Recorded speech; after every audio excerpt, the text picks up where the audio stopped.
তিন শ্রেণীর ব্যক্তির বিরুদ্ধে আল্লাহ বলেন আমি নিজেই কিয়ামতের দিন মামলা দায়ের করব। I will be against them in the day of judgment. Three categories of people I will be against them in the day of judgment.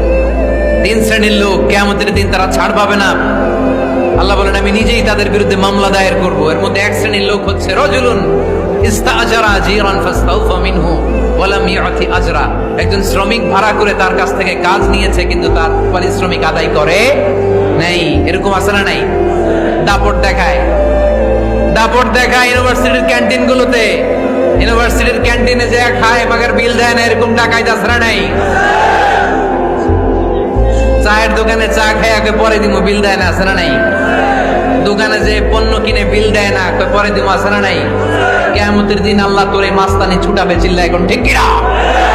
আনা খাসমুহুম, আমি নিজেই তাদের বিরুদ্ধে মামলা দায়ের করব। কথাটা কার? এজন্য বিশ্বনবী বললেন খবরদার, মেহনতি মানুষ, খেটে খাওয়া মানুষ, এদের দোয়া কবুল হয়ে যায়।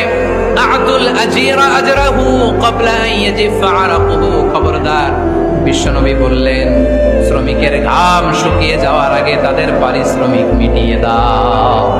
বিশ্বনবীর বিখ্যাত হাদিস, আতুল আজিরা আজরাহু ক্বাবলা আন ইয়াজিফা আরাকুহু।